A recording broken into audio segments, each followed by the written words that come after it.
I'm Catherine Arndt, the Chief of the VLGA Connect Studio.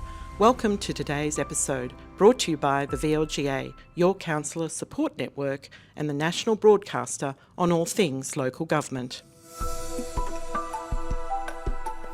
Hi everyone and welcome back to VLGA Connect. It's time for another episode in our Local Leaders series. And today we're heading down to the southwest corner of the state to Moyne Shire Council to check in with the Mayor there, Councillor Karen Foster. Karen, welcome. Thanks so much for having me, Chris. It's an absolute pleasure to be here. Delighted to meet you. I know you're a long-term viewer of VLGA Connect, and it would be great to spend a few minutes with you now to find out a bit about what's happening in Moyne, but more importantly, how things are going for you as a first-time mayor. How are you enjoying the role? I'm actually loving it. There are days when I wonder when the fun part will start, but generally speaking, honestly, it's really opened up my eyes to a whole new world, in a sense. It's really given me incredible opportunities. And I have to say, in the, 10 months or so that I've been mayor, 9 months, I've really grown enormously as a person. So wonderful opportunity for anybody, I think. It gets away so quickly, doesn't it? Did someone promise you fun in the mayoral role, did they? Oh, they did. Somewhere along the way, but no, I do actually have a bit of fun sometimes. So all jokes aside, it's a really enjoyable experience. So you're a first-time councillor this term, let alone a first-time mayor. A couple of years ago, did you see yourself in the role of the leader of the council? I imagined it would be a terrific opportunity, and I did set myself a quiet goal, but nothing that I actually confessed out loud, that I would love to try.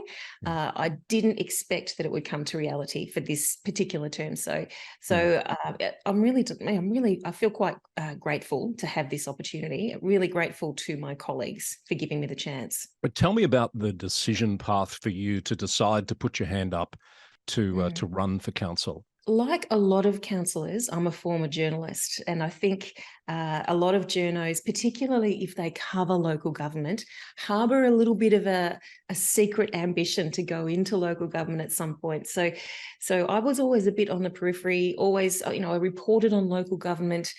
It was familiar to me, and it was always in the back of my mind that one day I'd really love to put my hand up and have a crack at it. So in the years leading up to this term, I really engaged deeply. I started to watch our council meetings online, because they were online throughout COVID, and got a bit more of a sense of what was involved. And I thought, I reckon I could do this. I reckon I could have a try. So happily, I was elected, and I haven't looked back. I've just loved the experience. Tell me about your journalism career. I noticed you said you're a former journalist, so you're not practicing in that role anymore? No, I went to the dark side of PR and marketing after about 15 years in journalism. So I did that, and always sort of been a communicator, I suppose. I've always kept those skills and really enjoyed that part of it. And probably a bit nosy, a little bit curious about things as well, which helps when you're a councillor.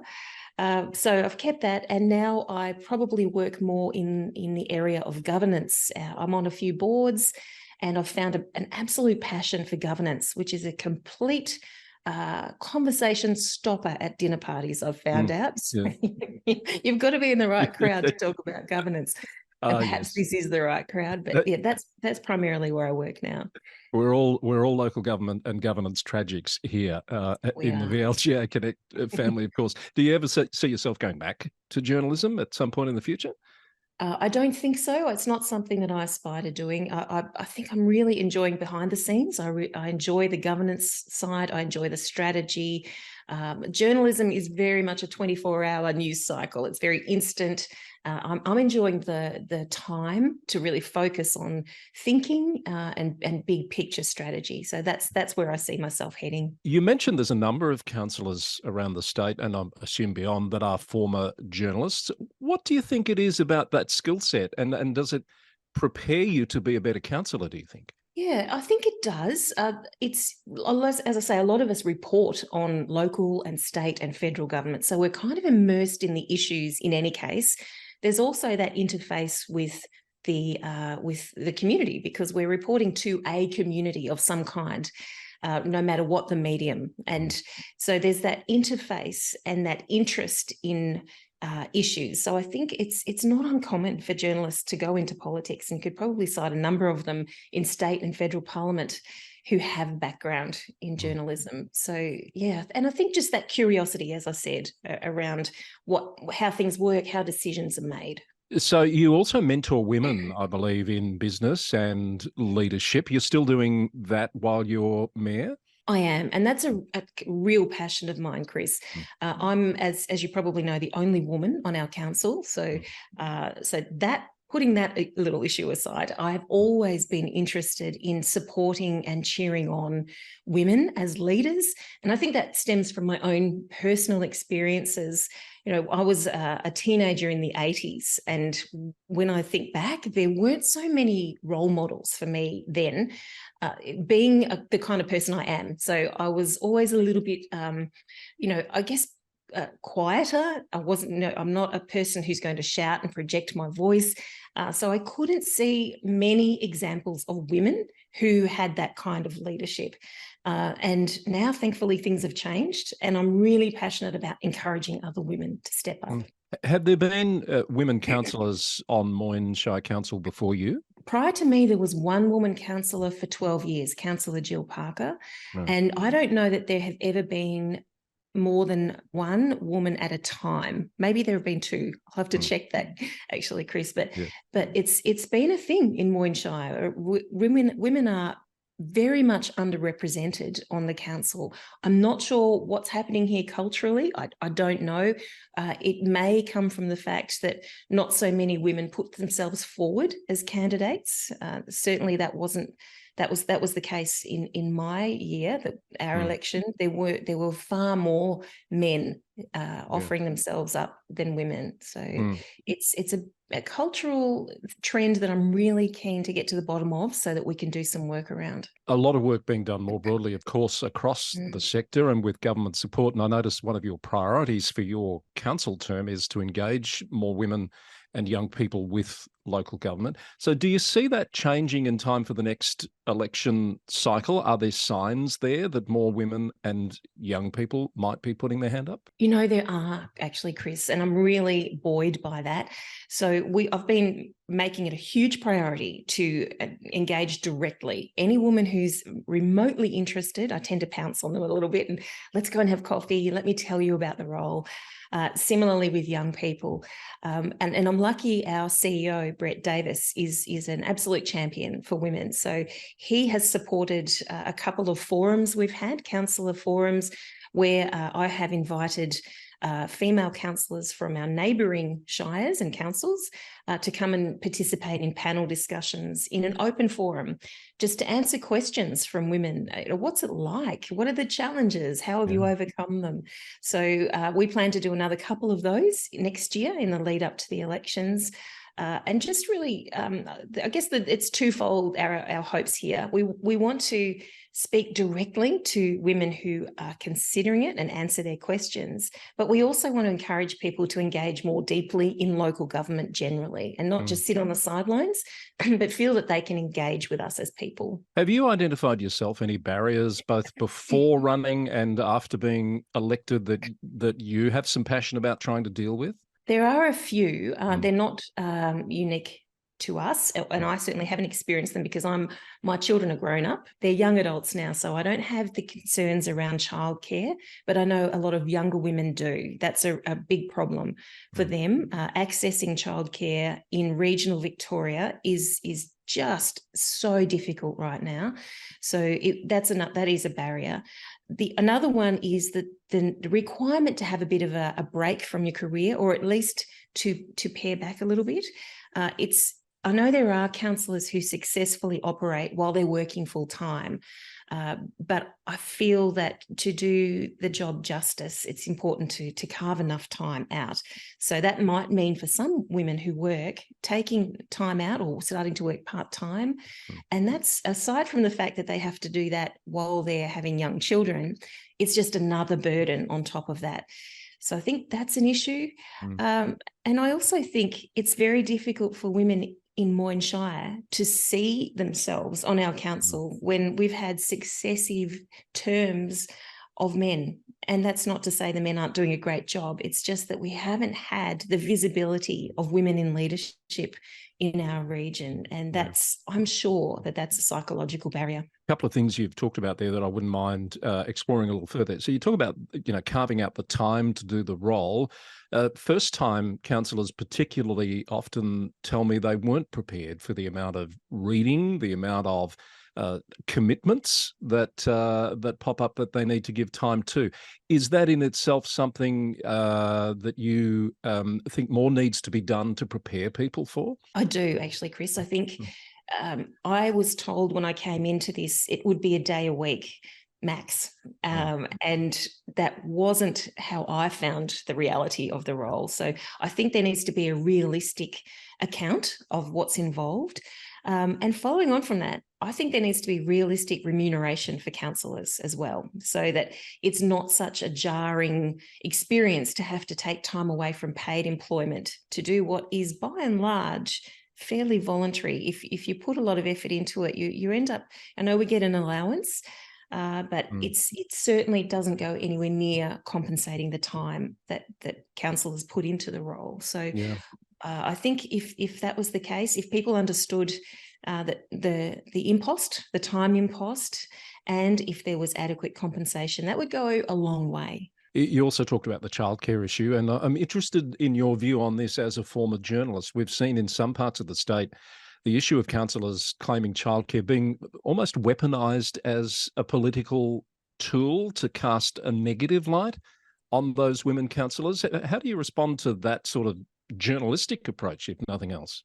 Yeah, that's happened to a couple of friends of mine actually in local government, and I find that really appalling journalism. To be honest, it's women who are councillors are entitled to have childcare, and to then subsequently be labelled as that council's most expensive councillor is appalling. That's poor, shoddy, and lazy journalism in my view.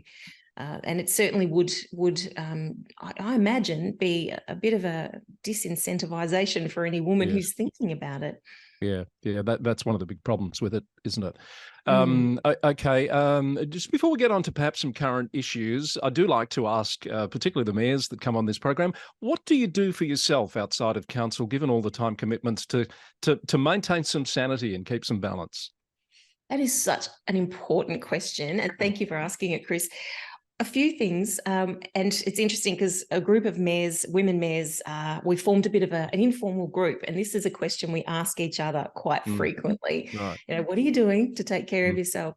So it's important because you need to maintain balance in your life. You need to maintain perspective, because otherwise you can get swallowed up by the role, and you could just end up living it and breathing it and not keeping a healthy perspective in life.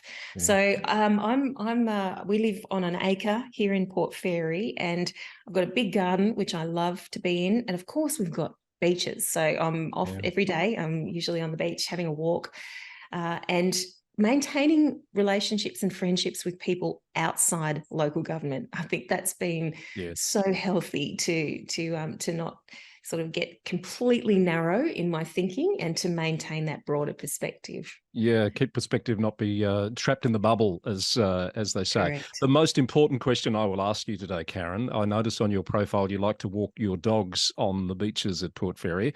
What sort of dogs have you got?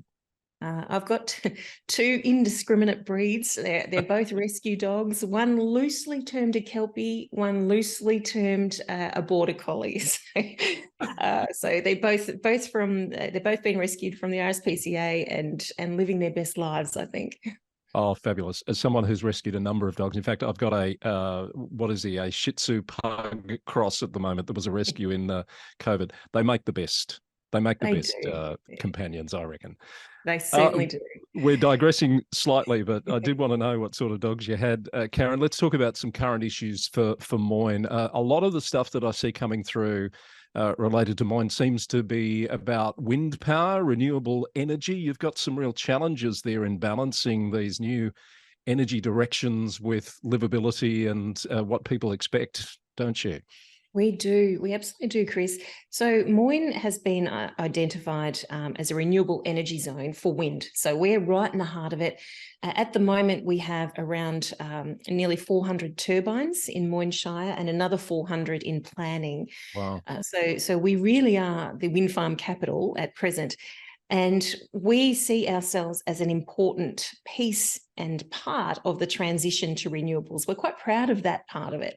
However, it does come at a cost to our communities. That's not just in terms of visual amenity, but we're seeing some of our smaller townships absolutely torn apart and neighbours torn apart by diverging attitudes to wind farms. And it's awful to see and experience and feel quite helpless around that. So our stance at the moment as a council is we're asking the state government to just give pause and have a think about the strategic imperative here.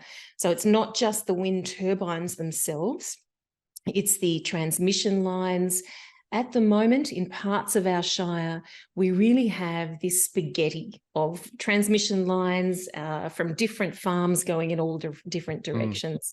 So we just want the government to actually consider the broader impact of each, of the cumulative impact, if you like, of all of these different wind farms, rather than looking at each one in isolation. And of course, we've now got proposals offshore as well for what I can only term as a mega wind farm off the coast of where we are today too. So, it does feel that our community is shouldering the burden. And we're very keen as a council, as you know, Chris, we don't have any say in whether the wind farms come and how they operate, but we're very keen to ensure that the community at least gets some benefit from this. At the moment, not one person in Moyne Shire gets any free or subsidised power, as an example.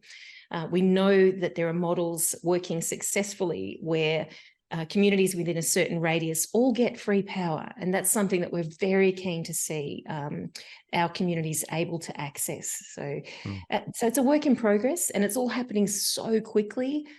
We get that. There is an urgency around this, but from our perspective, we just feel that it needs to be thought through very carefully, because we're going to end up with what our CEO has loosely termed the level crossings of the future, perhaps, as technology changes. So we need to be very careful. That's a good way to characterise it. So you talk about this model of people in close proximity getting subsidised or free power. Is that an overseas model that you're referring to, or is it elsewhere in Australia? Actually, no. It's just down the road at Golden Plain Shire. There is a wind farm operating there that the residents living within a certain radius can tap into free power every year. So it's power up to a certain amount. And if they don't use the full amount, as my understanding is, they get a cash rebate to fill in the gap. So there is also an incentive to use less power, which is only going to be good for the planet. So there are models. It's around the willingness of individual wind farm companies as well as much as anything else. So we're being quite strong advocates in this particular area. How frustrating is it as a mayor to have such a significant issue, but as you say, you don't have any say in the location and the operation of these facilities? You're absolutely right. It's incredibly frustrating. We like to think we're an important stakeholder, and certainly government treats us that way. We feel we're being heard and our views respected, which is a positive thing. But it is frustrating because our communities, many people in our community think we are the sole responsible agent. So we tend to sort of be in the firing line quite frequently from angry community people saying, well, how could you let this happen? So there's a bit of education that we need to do there too. As a local businesswoman, I know you're passionate also about supporting the business community to be as successful as it can be. And you've had a perfect storm with COVID and cost of living and housing issues. How is that looking for the business community of Moyne at the moment in terms of future prospects? I like to think we're coming out of the worst of it. There is a bit of positivity around where we are. We've not long ago, or certainly in Moyne Shire, we've established a Commerce Moyne organisation, which is great. So we've got some leadership in our business sector. and that's not a council entity, that's a separate independent group. So there's a lot of positivity and willingness to work together collaboratively. It has been tough, and council's really interested in understanding how it can support that. And one example is we have sort of like a backpacker accommodation in one of our caravan parks. It's very nice. It's been redone. And over summer, we took that out of rotation. It's normally part of the caravan park, but we took that out of that opportunity, and then we gave it to businesses. Essentially, we contacted our local businesses and said, well, we know you need summer staff because we are a tourism area. Would you like a room in the hostel, and would that help? And it was taken up by many businesses, and it was incredibly successful. So it's not normally the job of local government to do these things, but it was a little thing that we could do to at least provide a bit of relief and some temporary fix for businesses who can't attract staff because there's nowhere for them to live. Yes. That key worker initiative got quite a bit of media attention at the time, and I imagine you received inquiries from other municipalities about how you went about that, because it seems to me that the sector's watching what everyone else is doing to try and find solutions to this housing issue. It is, and I've been really encouraged by the way that's happening. I'm seeing councils talking to each other and sharing ideas, which is great. And for example, another thing we did was we're lucky enough as a council to own several caravan parks. So we were able to get federal and state funding to install cabins, really nice worker cabins in two of our caravan parks. And then again, go to businesses and say, would you like these to house your workers? And they've been fully subscribed. And that's something that we've been sharing with other councils, really quick to stand up, really simple. And of course, the beauty is if our housing crisis ever does ease, and fingers crossed it does, then we've got some beautiful tourism product to add to our caravan parks. Yeah. So lots of councils have been interested in how we've done that as well. So we're hoping that can be replicated in lots of places. Karen, as a mayor, mayors generally have a small list perhaps of things that they want to achieve during their mayoral term in case you don't get another go at it. What's left on your list to achieve this year? Such a good question, Chris. I think one of them was something we've already talked about, which is women's participation. So I really wanted to take the chance to talk to women and to be a present and visible leader as a woman, to show other, particularly younger women, you can do this too. I did it, so you can sure do it. So that's been crucial, and that's something I'll continue to do in the last months of my term as mayor. I think I'm also interested in connecting more through communications with our community and being, having much more present communication. So that's, as a professional communicator, that's important to me. So we've got a great comms team who've been absolutely fabulous to work with in terms of getting a higher presence on social media and getting the message out there. And I think another one for me, as a fairly progressive person, I like to think, is really kind of tapping into the wave of progressive thought around things like January 26th and how we relate with our Indigenous communities. So that's a passion of mine, and we've done some great work here at Moyne around that, and I'm looking forward to pressing that on in my last few months here as well. So is being mayor something you want to do again post this year? I would love to do this again, absolutely. But I also know that, I'm one of 7, and I think most of those other 6, my colleagues, are really keen as well. And we've got a culture of sharing the role. I'm not, I bring a particular flavour. I think it's healthy to have someone else now to bring in a different perspective and different views and different ways of doing things, so we don't become too entrenched. There's just a little over 12 months to go on this current council term, believe it or not. The 4 years is going pretty fast, isn't it? Have you made a decision yet about whether this is something you want to keep doing, or you put your hand up again? At this point, yes, I'd love to. I'd really love to. I'd feel so empty if I didn't have this to do and this to focus on. I have loved it and relished it, and certainly don't take it for granted. There are, if I've done my job correctly, there'll be lots of other amazing women standing for election. So if I'm beaten by one of them, I'll be cheering them along all the way. But we'll see how it goes. And if that were to happen, what would you be doing with your time post-council? That's a great. I'd probably be watching lots of local government meetings online. That's very sad, isn't it? No, I Yes. think I've half written a book. I'd love to finish my book. Wow. So that's something I'd love to do. What sort of a book, Karen? Is it the fiction, Yeah, non-fiction?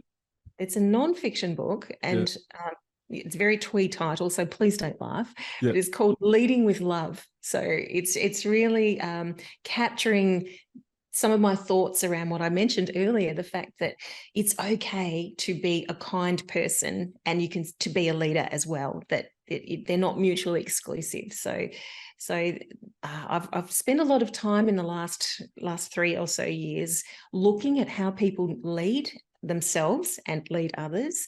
And I've become a bit of a bit of an armchair expert on other people's leadership styles, having watched them. So yeah, I've been putting it all together into a book. So I'd love to finish that off. I'm glad we teased that out of you. I don't think that's twee at all. But what it does make me think of is this ongoing conversation about where respectful debate finishes and robust and beyond the pale sort of debate happens. It seems the line is shifting, and it sounds like you might have a contribution to that conversation there. Chris, it is absolutely shifting, and we're seeing it through the voice debate at the moment. That respectful debate, it's just being completely lost, and people seem to believe they've got a right to say really hurtful things to other people.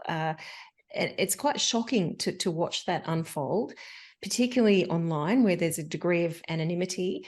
So I just think, there's nothing wrong with being a good and decent person and a kind person. There's nothing wrong with being prepared to listen to other perspectives. It may just shift your own a little bit. That's, I think when we become really black and white and entrenched and we believe our view is the only view, that's when it's dangerous for leaders. I think we need to be really adept as leaders in community to listening to other perspectives and being a bit rubbery with our own views and being willing to flex and adapt if we believe that that's what's warranted. So I'm really, really passionate about that as in terms of how we debate things and how we make decisions, because poor decisions have often been made when people have been absolutely entrenched in their own beliefs and unwilling to budge. I think that's a great spot to end it. Thank you, Karen, for sharing that with us. It's been an absolute delight to talk to you today. I've enjoyed having you on Local Leaders, and I wish you the best for the rest of not just your mayoral term, but the rest of your first term as a councillor. Chris, thank you so much. And I've really loved having our chat today. That's Councillor Karen Foster, the Mayor of Moyne Shire Council, our guest on Local Leaders from VLGA Connect.